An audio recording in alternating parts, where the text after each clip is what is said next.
আচ্ছা, আসসালামু আলাইকুম। তাহলে আমরা শুরু করি। আমরা এবার কথা বন্ধ করি। রক্ত জমাট বাঁধা রক্ততন্ত্র পদ্ধতি। এখানে একটা জ্ঞানমূলক কোশ্চেন আছে যে হিমোস্ট্যাসিস বলেছি, তাই না? আচ্ছা, তাহলে প্রক্রিয়া কি জানি?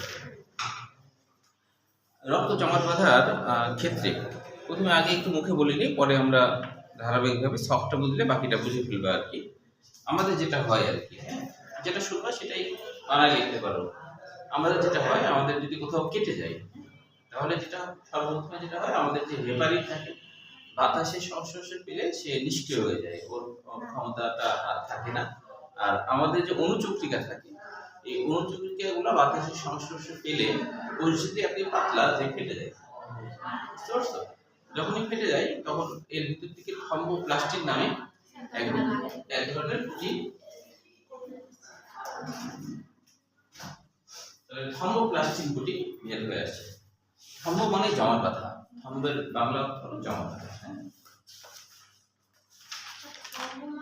থম্বিন মানে থম্ব না, থম্বিন মানে না, প্লাজমিন মানে ভেঙে যাওয়া, প্লাজমিন মানে ভেঙে যাওয়া, থম্বিন মানে হলো জমাট বাঁধা বোঝায়। হ্যাঁ, তার মানে কি জমাট বাঁধা প্রোটিন।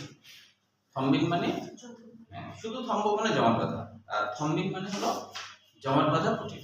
শুধু থম্ব মানে জমাট বাঁধা, আর জমাট বাঁধা প্রোটিন, জমাট বাঁধা প্রোটিন।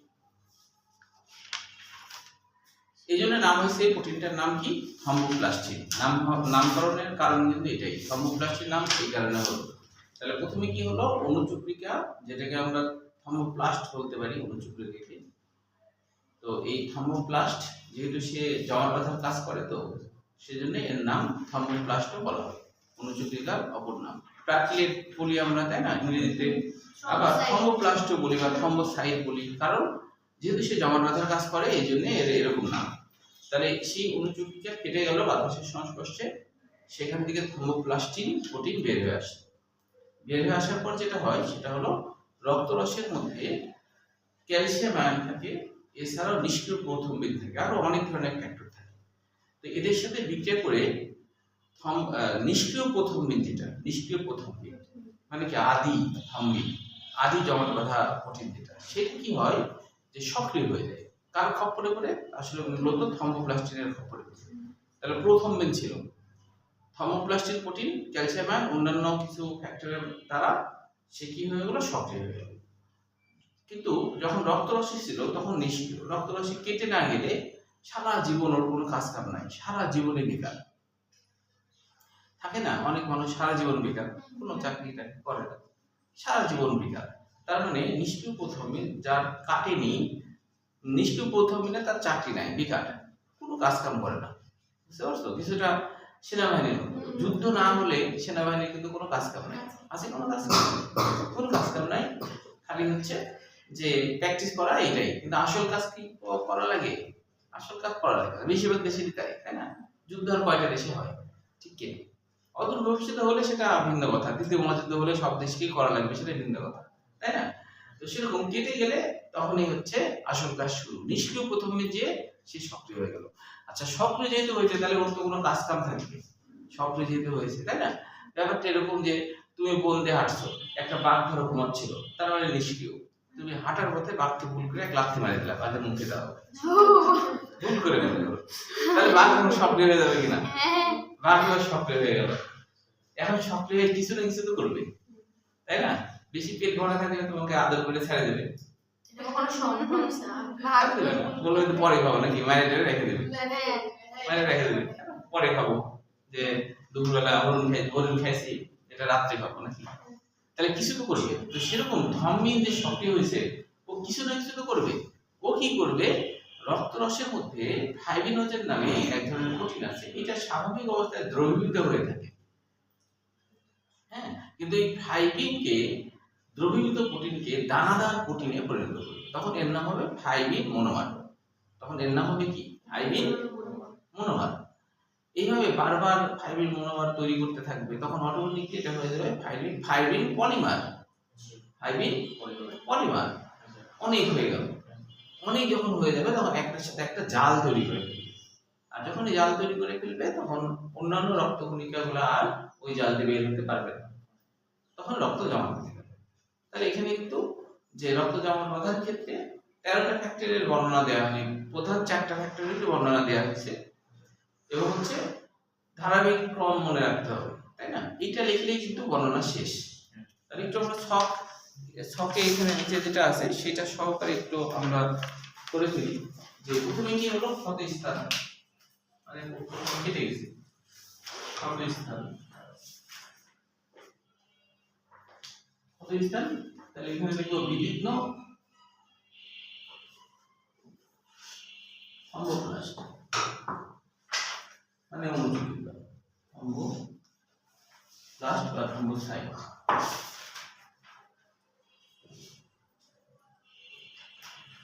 না অনুচুপিকা লিখতে পারো, অনুচুপিকা।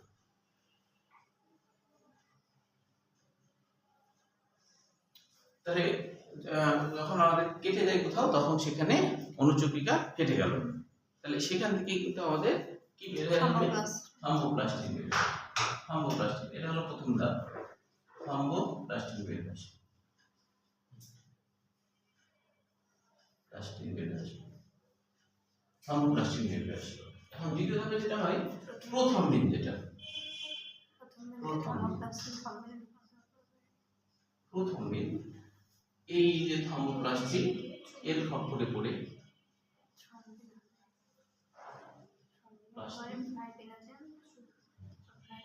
এখন এই হচ্ছে সক্রিয় থম্বিন তৈরি করবে, সক্রিয় থম্বিন তৈরি করবে, তাই না? এখন দ্বিতীয় ধাপে কি হবে, যে এই যে সক্রিয় হলো এখন কিন্তু কাজ থাকবে, কিন্তু সক্রিয় হয়েছে সে তো কাজ করবে। তাহলে এখন এবার ফাইব্রিনোজেন, যেটা দ্বিতীয় ধাপে ফাইব্রিনোজেন থাকে একটা, এটা কিন্তু আসলে দ্রবণীয়, ফাইব্রিনোজেন এটা কিন্তু দ্রবণীয়, ফাইব্রিনোজেন এটা হলো দ্রবণীয় অবস্থা। তাহলে এই যে সক্রিয় থম্বিন,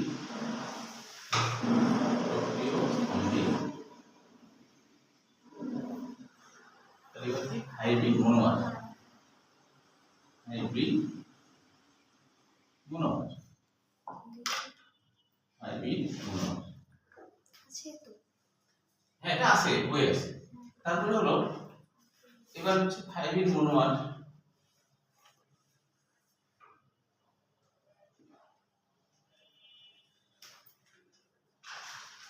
হাইব্রিড মনোমার, হাইব্রিড, এবার হলো হাইব্রিড জারক, হাইব্রিড মনোমার জারক এক হয় না, হাইব্রিড জারক, ও জালের মতো, জালের মতো।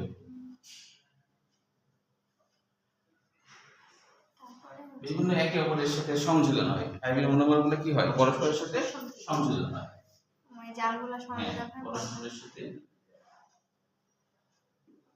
সংযোজন, একের পর একের সাথে অপর সংযোজন হলো তখন হাইব্রিড পলিমার, হাইব্রিড পলিমার।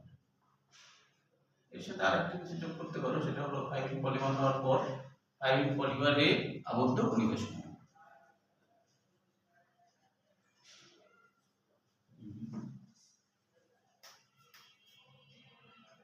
পলিমারে আবদ্ধ কণিকা সমূহ, আবদ্ধ কণিকা সমূহ।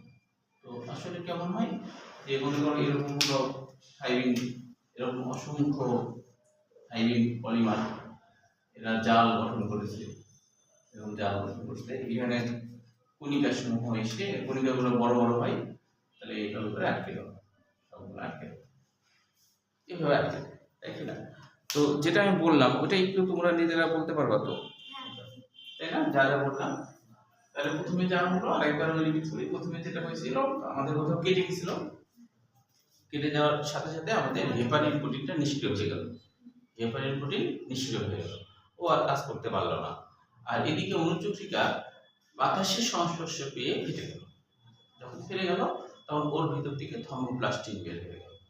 থম্বোপ্লাস্টিন বের হওয়ার পরে সে হচ্ছে আমাদের নিষ্ক্রিয় প্রথম্বিন, আরো অন্যান্য ফ্যাক্টর আছে এটা বলা হয়নি, নিষ্ক্রিয় প্রথম্বিন তার সাথে থম্বোপ্লাস্টিনের বিক্রিয়া ঘটে। তখন ওই থম্বোপ্লাস্টিন আসলে নিষ্ক্রিয় প্রথম্বিনকে সক্রিয় থম্বিন করে ফেলে, তাই না?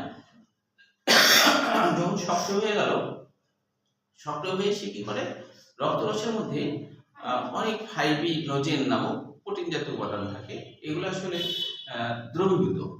তো ফাইব্রিনোজেনকে ফাইব্রিন মনোমার তৈরি করে। মনোমার মানে একটা সুতার মতো গঠন তৈরি করবে, ধরো যে এরকম একটা সুতার মতো গঠন, লম্বা একটা সুতার মতো প্রোটিন করে ফেললো।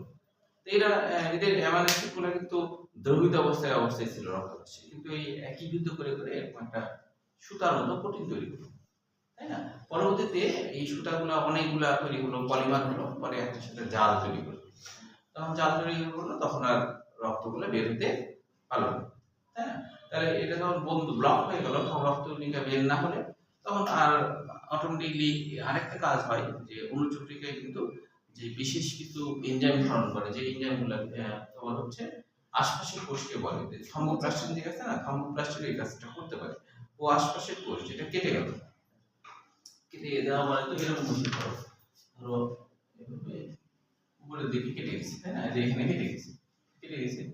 তো এখানে যখন অনুচক্রিকাগুলো এই বাতাসের সংস্পর্শে যখন চলে আসে, তখন সে কিন্তু যে শুধু এখানে কিন্তু জমাট বাঁধার কাজই করে তা না, সে কি করে যে এখানকার কোষগুলো, এখানে যে কোষগুলো আছে এটা তো কেটে গেছে, তাই না, নষ্ট হয়ে গেছে, সেই কোষগুলোকে আবার সে হলো বাহ্যিক ফ্যাক্টর হিসেবে কাজ করায়, মানে বলে যে তোমরা কোষ বিভাজন চালাও, তোমরা কোষ বিভাজন চালাও।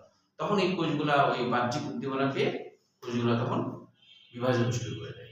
তাহলে শুধু জমাটি বাঁধায় না, ওই জায়গাটা আবার পূরণ করে দেওয়ার জন্য আশপাশের কোষগুলোকে, টিস্যুগুলোকে বলে যে তোমরা কোষ বিভাজন চালাও, তখন ওরা কোষ বিভাজন চালায়। তখন আস্তে আস্তে কোষ বিভাজন করে গোটাটা ভরা ফেলে দেয়, তাই না? এখন বলা হচ্ছে যে এই জায়গাটাতে যখন রক্ত জমাট বেঁধে যায়, পরিপূর্ণভাবে ধরো জমাট বেঁধে গেছে, বেঁধে যাওয়ার পরেও দেখা যায় যে জমাট বাঁধার পরে এক ধরনের তরল উপাদান দেখা যায় পানির মতো। ওই তরল উপাদানের মধ্যে কিন্তু তোমার হচ্ছে এই তরল উপাদানগুলোকে আমরা বলি সিরাম, পানির মতো। সিরাম হলো পানির মতো, তাই না? যার মধ্যে কিন্তু ফাইব্রিনোজেন থাকবে না, অনুচক্রিকা থাকবে না, লোহিত কণিকা থাকবে না, যার জন্য পানির মতোই লাগবে। লোহিত কণিকা না থাকলে এমনিতে লাগবে, তাই না?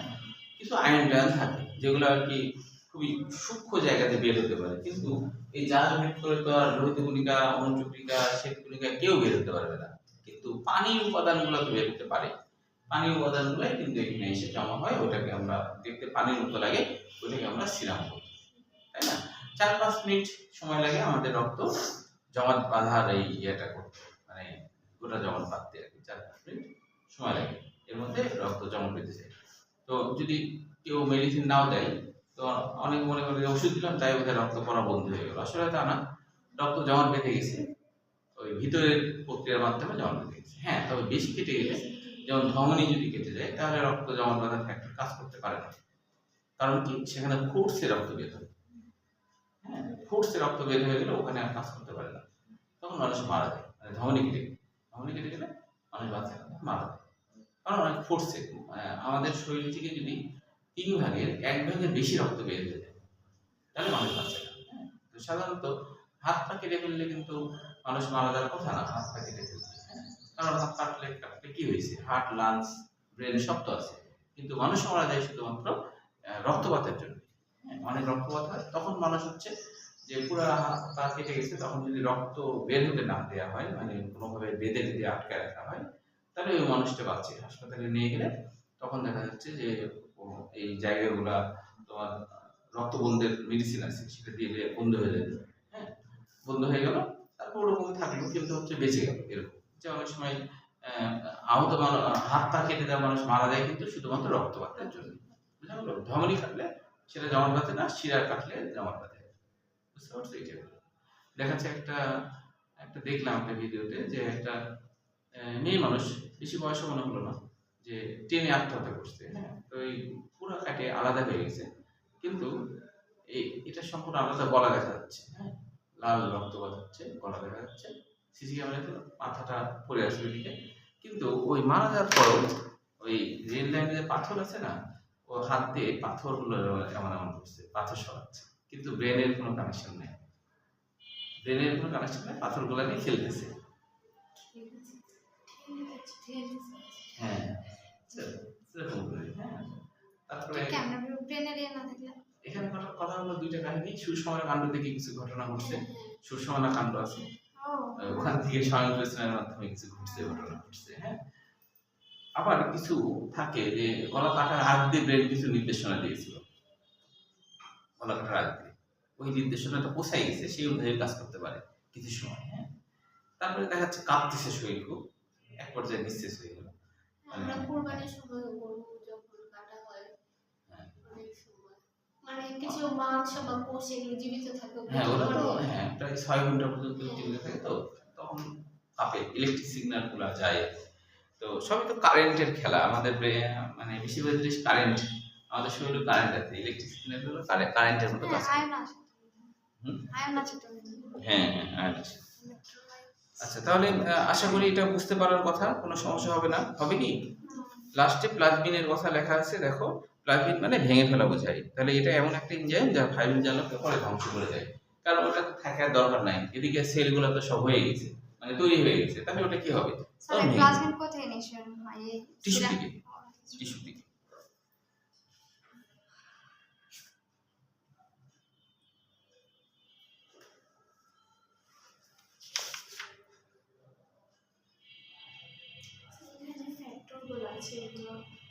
ও এই পাশের যে এই পাশের ফ্যাক্টর কথা বলছো?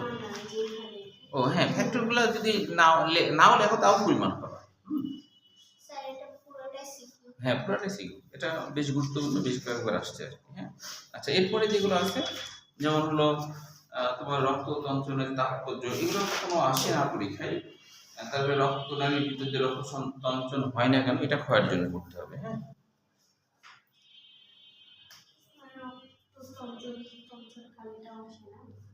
না এগুলো এমসিকিউর জন্য, রক্ততঞ্চল কাল কতটা এটা এমসিকিউর জন্য, যে 4 মিনিট সময়। হ্যাঁ, এগুলো এমসিকিউর জন্য।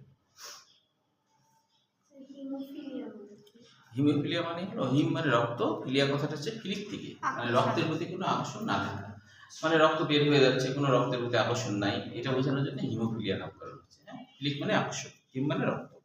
আচ্ছা, এখানে দেখো যে রক্তনালীর ভিতর দিয়ে সাধারণত রক্ত তঞ্চন হয় না কেন, এটাও তোমরা নিজেরাই বুঝবা, যদিও তাও আমি একটু বলি যে যেহেতু ভিতরের দিকটা আমাদের এন্ডোথেলিয়াম মানে রক্তনালীর ভিতরের দিকটা খুব পিচ্ছিল হয়। হ্যাঁ, আর আমাদের রক্ত খুব ফোর্সে ছুটে চলছে, তাই না, কোথাও কিন্তু বিরাম নাই, রেস্ট নেওয়ার সুযোগ নাই, তাই না? তো এই কারণে দেখা যায় যে, আর হেপারিনের কথাটা লিখতে হবে, যে হেপারিন রক্তকে জমাট বাঁধতে বাধা দেয়, সে তার কারণে রক্ত জমাট বাঁধে না। অ্যান্টিকোয়াগুলেন্ট, কোয়াগুলেন্ট পানি তো জানোই রক্ত জমাট বাঁধা বোঝায়, অ্যান্টি মানে কি, বিরুদ্ধে, জমাট বাঁধার বিরুদ্ধে। এটা কিন্তু সৃজনশীল হিসাবে দিতেই পারে প্লাজমা আর সিরাম, প্লাজমা আর সিরাম। হ্যাঁ, পার্থক্য না, এটা কয়ের জন্য দিতে পারে, এই জন্য 6টা করে রাখা ভালো। হ্যাঁ, ক প্লাজমা আর সিরাম। তো প্লাজমা বলতে তো আমাদের রক্ত রস যেটা, তাই না, সেটাই তো প্লাজমা। রক্ত রসের মধ্যে সবকিছুই থাকবে, এটাই স্বাভাবিক, লৌহীকণিকা, শ্বেতকণিকা, অনুযুক্ত সবকিছুই থাকবে, ঠিক কিনা? আর যখন সিরাম, তার মধ্যে তো এগুলো থাকবে না, এটা প্রথম কথা, তাই না? ফাইব্রিনোজেন যেটা হলো রক্ত রসের মধ্যে থাকে, কিন্তু হলো সিরামের মধ্যে তো থাকবে না, ঠিক কিনা? তারপর হলো যে রক্ত রসকে তুমি যদি বাইরে নিয়ে আসো, তাহলে অ্যান্টিকোয়াগুলেন্ট দিতে হবে। কেন? যে কারণ হচ্ছে যে রক্ত জমাট না যায়, তাই না? আর সিরামের জন্য ওরকম কোনো অ্যান্টিকোয়াগুলেন্ট ফ্যাক্টর দিতে হবে না। ওই যে টেস্ট টিউবে রক্ত নেয় না, ওখানে কিন্তু আগে থেকেই অ্যান্টিকোয়াগুলেন্ট উপাদান দেওয়া থাকে, ওই জন্য রক্ত জমাট বাঁধে না। আবার দেখবা যারা রক্ত দেয় বড় বড় ব্যাগ, সেখানেও কিন্তু আগে থেকে একটু পানির মতো থাকে, ওইটা হলো অ্যান্টিকোয়াগুলেন্ট, অর্থাৎ রক্তটা যেন জমাট বেঁধে না যায়, ওইটা থাকার কারণে রক্ত জমাট বাঁধে না, না তো রক্ত জমাট বেঁধে যাবে। হ্যাঁ, সিরিঞ্জের মধ্যেও তাই থাকে, ওই যেটা দেয় না, ওর মধ্যে অ্যান্টিকোয়াগুলেন্ট দেওয়া থাকে, ওর জন্য রক্ত জমাট বাঁধে না, না তো রক্ত জমাট বেঁধে যাবে, তাই না? তাহলে তো ঝামেলা, পরীক্ষা করা যাবে না। হ্যাঁ, তাহলে সিরামের তো ওটার কোনো দরকার নেই, ও তো কোনোদিনই জমাট বাঁধবে না, বা ও তো পানির মতো, তাই না? তাই বলছে যে এটার জন্য কিন্তু অ্যান্টিকোয়াগুলেন্ট লাগে না। পানির পরিমাণ দেখো, প্লাজমায় 90%, আর এখানে পানি তো বেশি হবে, কারণ এখানে পানির উপাদানই বেশি, আর আয়ন টায়ন জাতীয় কিছু থাকে। হ্যাঁ, এটা ক্ষয়ের জন্য, রক্ততঞ্চন, রক্তনালীর ভিতরে রক্ততঞ্চন হয় না কেন, এটা আসেনি কখনো। তারপর এমনি রিডিং করে রাখবা, না বোঝার কিছু আছে কিনা, যে রক্ততঞ্চনের তাৎপর্য, মানে রক্ততঞ্চন হলে কি সুবিধা, রক্ত জমাট বাঁধলে কি সুবিধা এগুলো। আবার শরীরের মধ্যে যদি রক্ত জমাট বেঁধে যায় তাহলে আবার ঝামেলা কি, হার্ট অ্যাটাক, স্ট্রোক হবে, এগুলো লিখতে হবে। হ্যাঁ, রক্ত জমাট বাঁধলে টিউমার হয় না টিউমারের সাথে কোনো সম্পর্ক না। ওটা কোষ বিভাজনের সাথে সম্পর্কিত হ্যাঁ। টিউমার অস্বাভাবিক যদি হয় তাহলে রক্ত তঞ্চনের সাথে টিউমারের সম্পর্ক নাই। ব্রেনে রক্ত বাঁধলে স্ট্রোক, ধরো হার্টের ওটা স্ট্রোক। যদি হচ্ছে বন্ধ হয়ে যায় তাহলে হার্ট। স্ট্রোকের সরল বাংলা অর্থ কি বলো তো? স্ট্রোকের সরল বাংলা অর্থ কি? জানি না তো। হ্যাঁ, জানো না? হ্যাঁ? না, কি হতে পারে? স্ট্রোক মানে আঘাত। কিন্তু আজকে মনে হয় ডিকশনারিতে শব্দটা আমার এসেছিল নোটিফিকেশন। আসছিল তাই? হ্যাঁ, স্ট্রোক খালি দেখলাম, আমি স্ট্রোক দেখার ভিতরে ঢুকে গেছি। স্ট্রোক করতে যাই, স্ট্রোক মেডিকেলেও কিন্তু বাংলা পড়ানো হয় না। আমার ছাত্ররা যারা পড়েছে তাদেরকে জিজ্ঞেস করি। এমনিতেই অনেক প্রেসারে থাকে, ওরা তো বাংলা জানলে পাগল হয়ে যাবে। আর অনেক না, বাংলা জানলে আরো ভালো লাগার কথা। মনে রাখবে কথা। কাজ করবো আমরা যদি ইনশাআল্লাহ ভিডিওগুলো চান্স পাই তাহলে আপনারা কাছে করতে আসবেন। হ্যাঁ, যে বাংলা জানার জন্য। আচ্ছা, তাহলে হচ্ছে যে স্ট্রোক আসলে ওই অর্থে, আঘাত ওই অর্থে যে সাধারণভাবে রক্তজালক ছিটে যায় ম্যাক্সিমাম ক্ষেত্রে। এর ভিতরে সূক্ষ্ম সূক্ষ্ম রক্ত মেলে থাকে তো।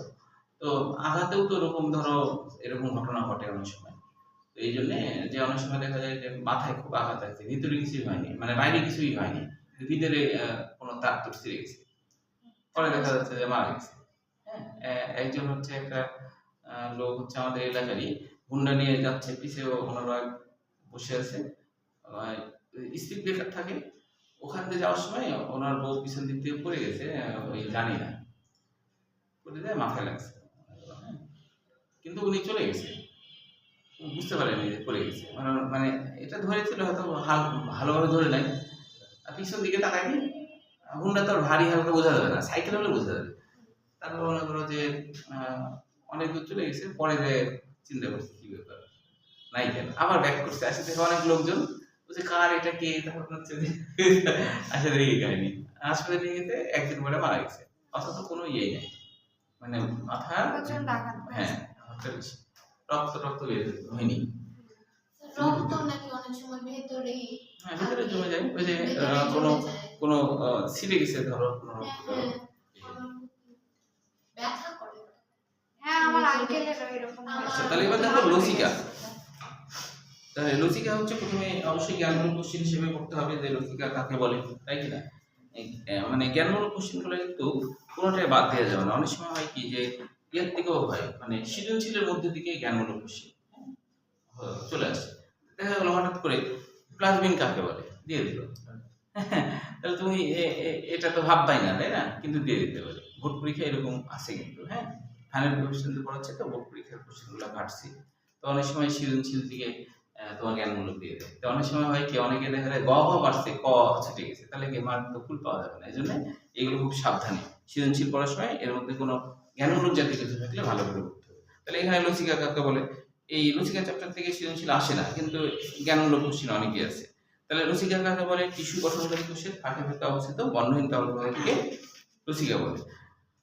তো কেন তোমরা তো জেনেছো এর আগে যে আসলে রক্তজালকের পাশাপাশি লসিকা নালী, লসিকার দরকার কেন, তাই না? ওই যে বললাম যে রক্তের মধ্যে আসলে লিপিড পরিবহন করাটা ঝামেলাকর, সেজন্য ওর জন্য একটা আলাদা মাধ্যম, তাই না? অনেক দেশে থাকে যে একটা রাস্তা থাকে যেটা দেখলে অটো আর অটোই চলবে ভালো, হ্যাঁ, এরকম করে দেওয়া আছে। এই রাস্তায় বাংলাদেশও আছে কিছু কিছু জায়গায় যাবে, ওখানে অটো চলবে না, ওখানে খালি গাড়ি চলবে, এরকম, এতে সুবিধা হয়।